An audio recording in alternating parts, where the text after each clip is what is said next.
Hey everyone, can you tell? I'm kind of nervous right now. I have an opportunity coming up where I am going to be doing one of the things I don't really like doing, which is public speaking.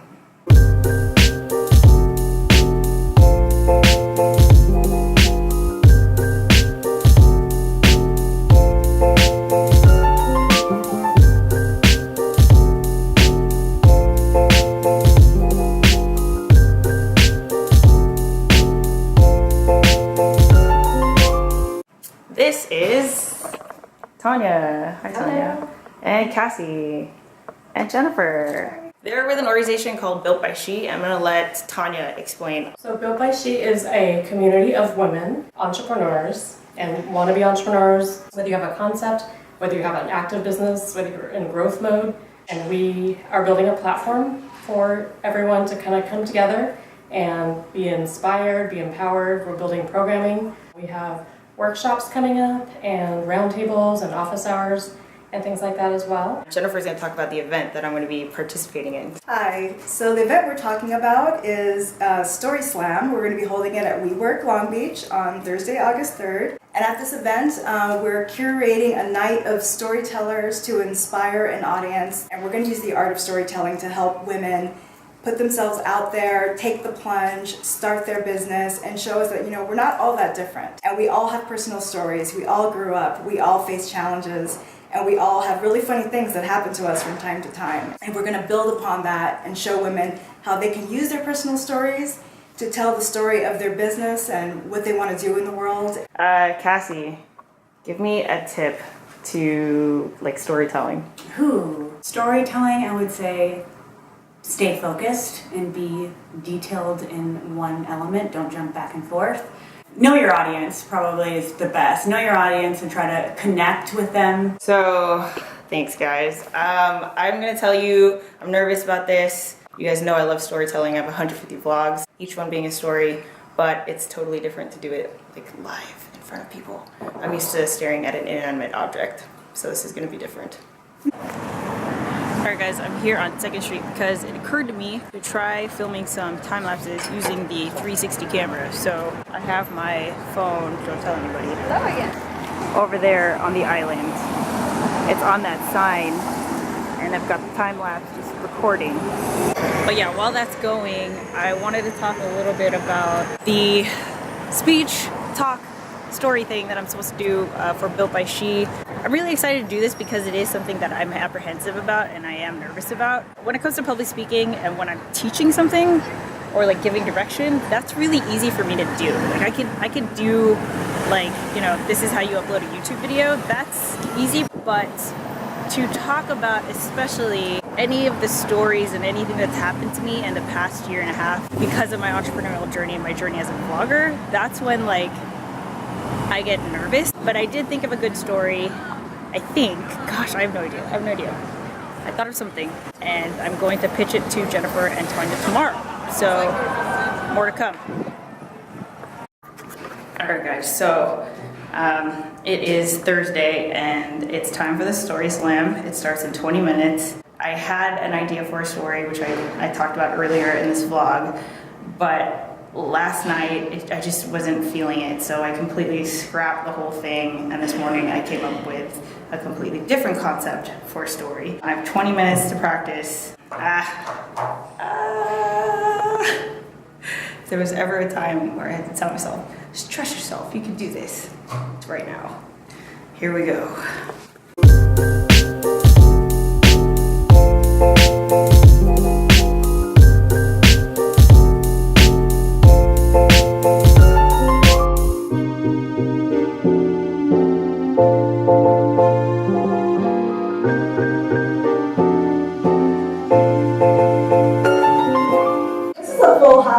If I ever saw one, it might be over capacity. But love to have you guys here. She had everything that she was supposed to make her happy: a lucrative 10-year career in marketing and communications, awesome benefits, and a brand new Chevy Camaro. Yet she felt unfulfilled. That's when she decided to quit her job and start Sharespark Media, a movement to promote digital literacy, all while documenting her progress through vlogs on YouTube. HeatherJustCreate is a note to herself to always keep creating. She has a story for us about how to follow your dreams. Heather.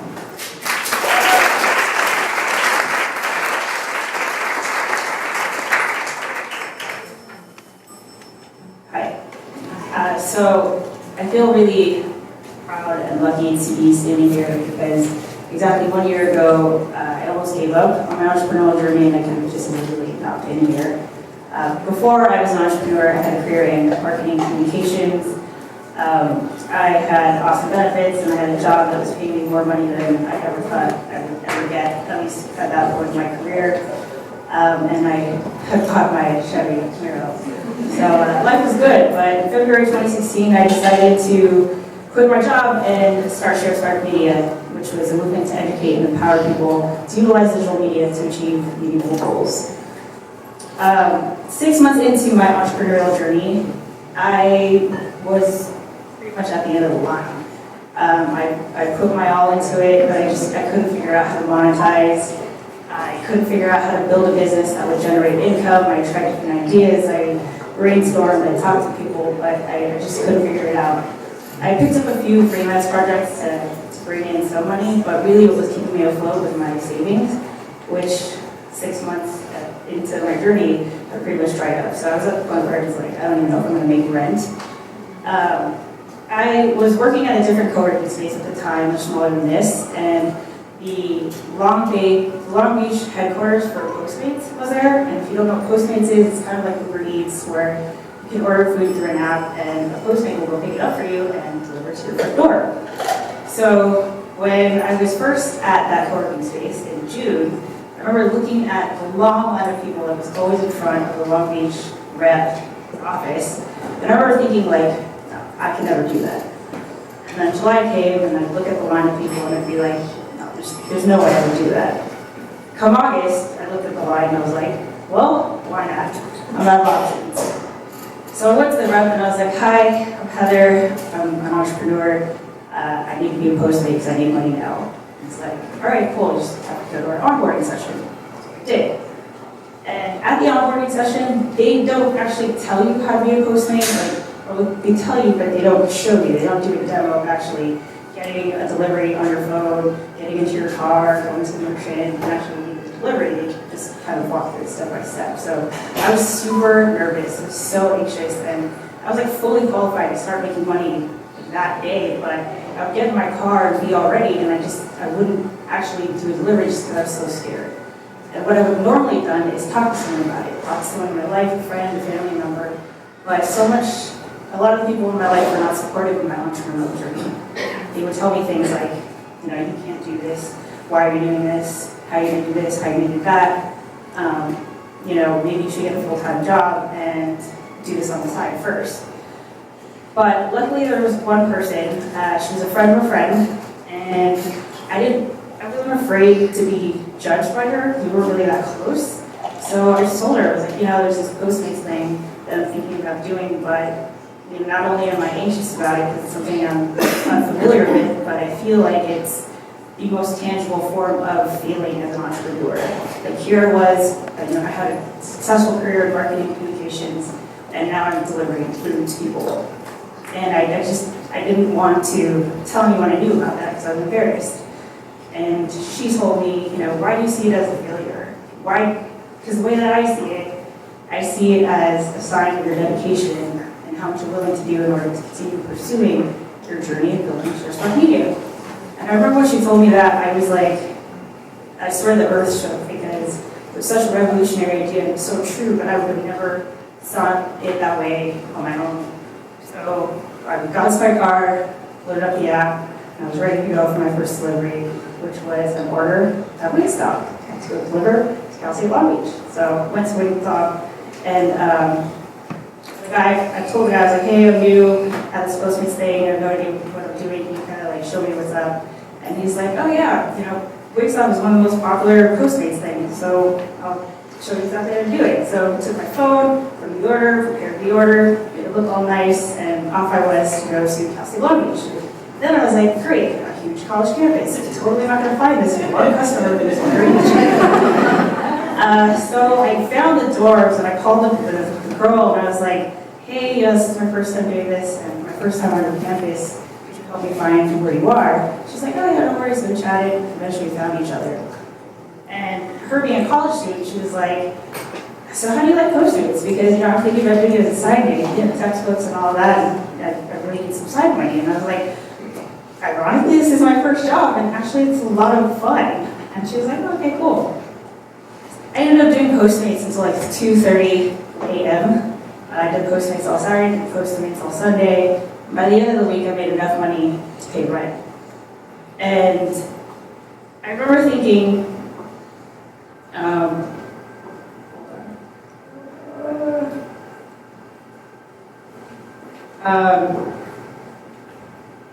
my God, I'm sorry guys.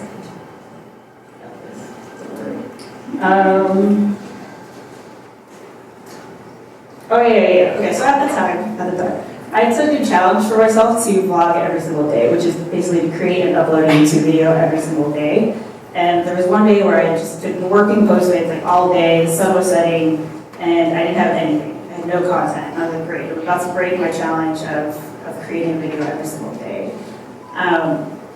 And I remember when I didn't know about how to do Postmates, I had gone onto YouTube to try to figure out, how do you be a Postmate? Like, how do you actually do this? How can someone, can I visually see what it's like to actually do a delivery? And there were no videos at all. So I was like, you know what? I'm going to make a video about how to actually do this. I thought about it before, but I didn't want people who in my life were potentially following my channel to see that I had been doing Postmates, but I was like, whatever, I'm just going to do this. So I did. And I came up with the idea of my top 10 tips on being a Postmates driver, or my top 10 tips on making more tips as a Postmates driver. I uploaded that video on September 23rd of last year, and as of today, it's got like 86,000 views, with 510 views coming in the last 48 hours. So every single day it still gets views. And I made a couple more videos about Postmates and how to do it. And collectively, just those 6 videos make up almost half of my entire channel views of like 256,000. All my videos combined. So the significant thing that happened about doing Postmates was I found my audience, because a lot of people who do Postmates are actually entrepreneurs. This is their side hustle, this is their side gig in order to continue pursuing their overall goal. And it was really cool to me to be able to create content for these other entrepreneurs where what I am struggling with and what I'm learning resonates so well with them. And they feel empowered. You can see it in the comments. They'll straight up tell me, like, you've inspired me to do this, or thank you for showing me how to do my taxes, or something like that.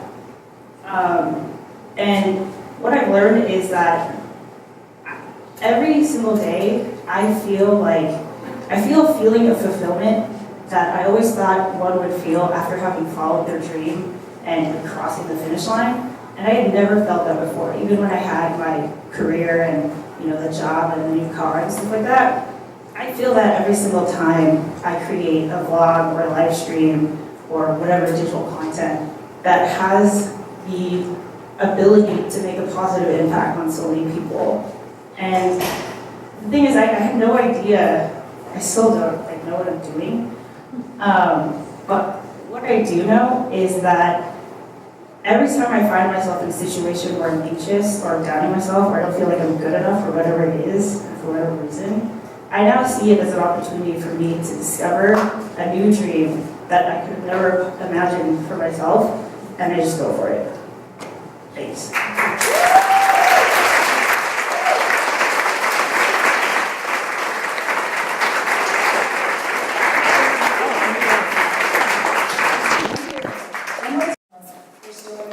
So I just finished that speech, and I kind of botched up in the middle, which you guys have seen, but there are a couple things that I want to tell you guys about this.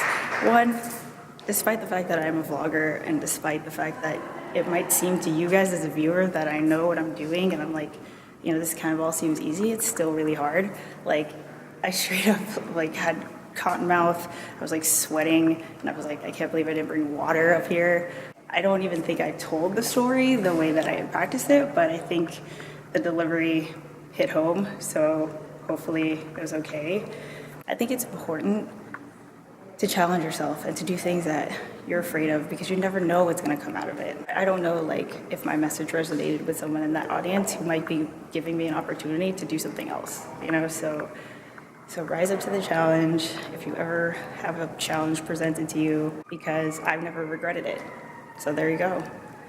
Oh, I'm still like so nervous. I want to like have a freaking drink right now. I have so many vlogs to edit. Alright guys, so the event's over and we're just doing some networking right now. I met someone new named Gumi.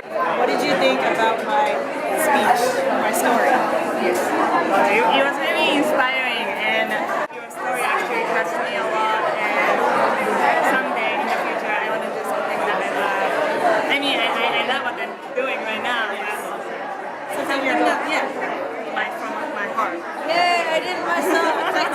I messed up. And I was like, oh my god. No, you didn't. It's okay. I mean, you were so real. Yeah. And you know, like, some people could be, I shouldn't say fake, but they don't come out as a natural. And you're very natural. Thank you so much. Oh, that like so means a lot to me. I was like so nervous. Hey, thank you. Okay guys, this is Tanya, and if you don't remember, Tanya's the one who is the founder of Built by She, and she said that I did good. So hey, Heather did awesome. thank you. I love her morals. She's got great lessons, super inspirational. You should be really proud of yourself. Thank you so, and thank you for this opportunity. Because like, wow, It's an experiment. it was a challenge for me, but I'm glad I did it. So thank you. If you are thinking about entrepreneurship and you are female, check out Built by She. It is an online platform, so you don't have to be local to Long Beach. I will leave a link to their website in the description below. And with that said, if you like this video, give it a thumbs up. Let me know what you think in the comments, and I'll catch you guys later. Bye!